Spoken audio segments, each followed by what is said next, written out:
ஹாய்ங்க. வாங்க ரசப்பொடி எப்படி செய்கிறதுன்னு இன்றைக்கி பார்க்கலாங்க. அதுக்கு தேவையான பொருட்கள் என்னென்னு பார்த்துடலாங்களா? அதுக்கு தேவையான பொருள் என்னென்னா, ஒரு கப்பளவு மிளகு எடுத்திருக்கேங்க, ஒரு கப்பளவு சீரகம், ஒரு கப்பளவு மல்லி, அரை கப்பளவு துவரம்பருப்புங்க. துவரம்பருப்பு போடுறதுனால ரசம் வந்து கெட்டியாகவும் டேஸ்ட்டாகவும் இருக்குங்க. அப்புறம் காரத்துக்கு நம்ம மிளகு அதிகமாக சேர்க்கறதுனால வரமிளகா வந்து கம்மியாக ஒரு 5 மிளகா எடுத்துருக்கேங்க. அது கூட வந்து கருவேப்பிலைங்க. இது எல்லாம் வந்துட்டுங்க இப்போது அளவாக மிதமான சூடு பண்ணி நம்ம வறுத்து அரைச்சிக்கலாங்க. வாங்க ஸ்டவ் ஆன் பண்ணி பாத்திரத்தை வச்சுக்கலாங்க.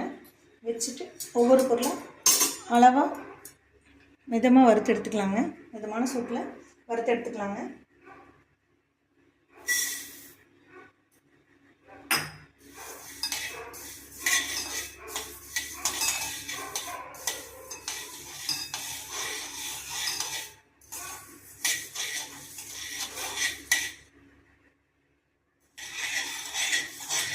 அடுப்பு சிம்லேயே வச்சுட்டுங்க, கொஞ்சம் சூடாக வரைக்கும் வறுத்தெடுத்தால் போதுங்க. ரொம்ப வறுக்க வேண்டியதில்லைங்க.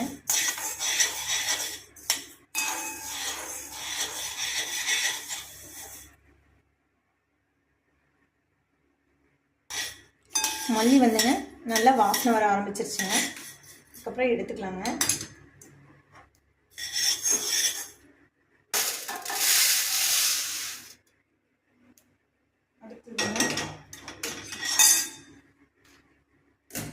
சீரகங்க,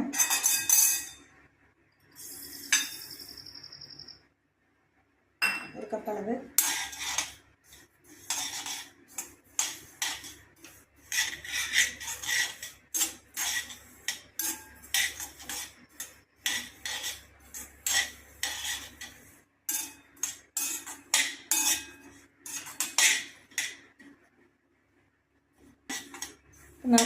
இப்போ வந்து ஜீரகம் நல்லா வாசனை வர ஆரம்பிச்சிருச்சுங்க. இப்போ எடுத்துக்கலாங்க.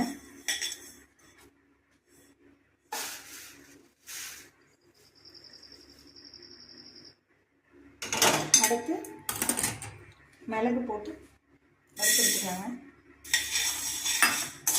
மிளகு சீரகம் அதிகமாக சேர்க்கும்போது ரசம் நல்லா இருக்குங்க.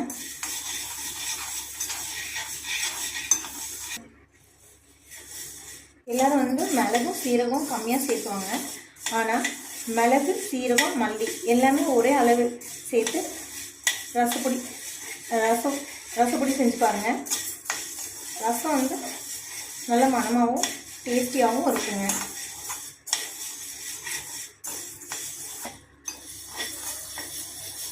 மிளகு நல்லா மணம் வர ஆரம்பிச்சிருச்சுங்க.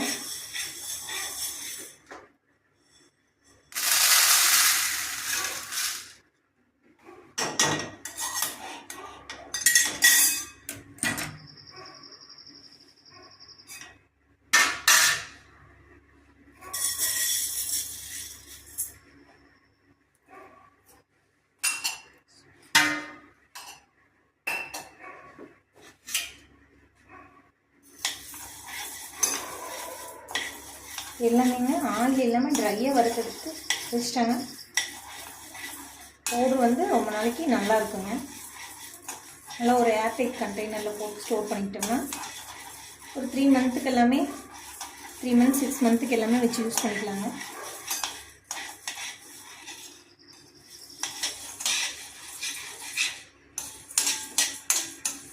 துவரம்பருப்பு நல்லா வறுத்துக்கிடுச்சுங்க.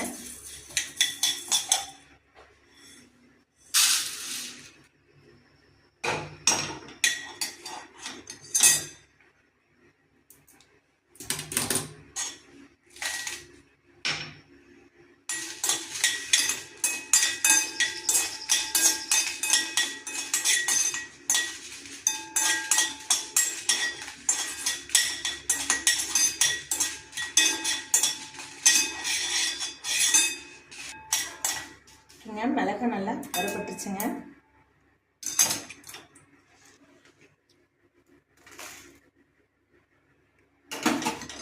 அடுத்தது ஒரு கப்பளவு கருவேப்பிலைங்க, நல்லா வாஷ் பண்ணி ட்ரை பண்ணி வச்சுருக்கேங்க. ஃப்ரெஷ்ஷான கருவேப்பிலை தாங்க.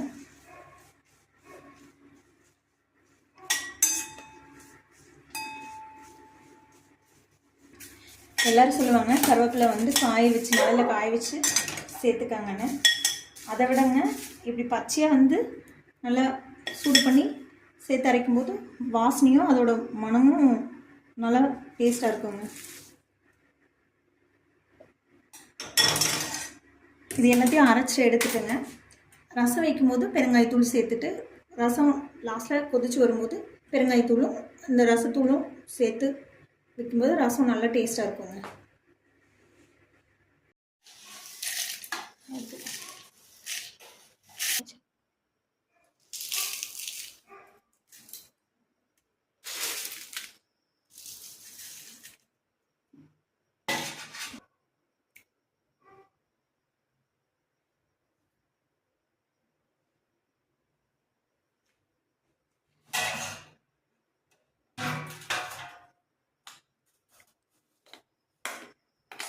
லைட்டாக ஆற வச்சுக்கலாங்க.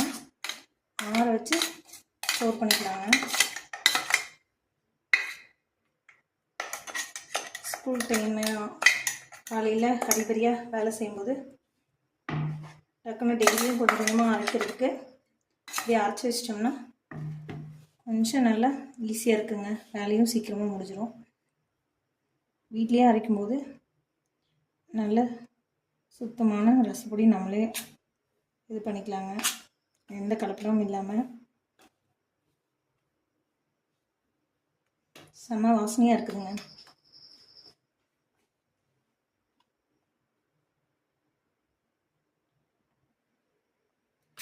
எடுத்து ஸ்டோர் பண்ணிக்கலாங்க.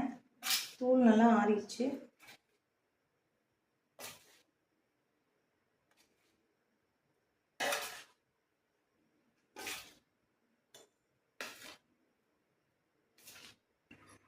மறக்காமல் இந்த மாதிரி ட்ரை பண்ணி பாருங்கள். இது கூட ரசம் வைக்கும்போது மஞ்சத்தூள் பெருங்காயத்தூள் சேர்த்துக்குங்க. தேங்காய் எண்ணெய் ஊற்றி ரசம் தாளித்து பாருங்கள், செம்ம டேஸ்ட்டாக இருக்குங்க. ஓகேங்க, பாய்ங்க. மறக்காமல் வீடியோ பார்த்துட்டு லைக் பண்ணுங்கள், ஷேர் பண்ணுங்கள், கமெண்ட் பண்ணுங்கள். தேங்க்யூங்க.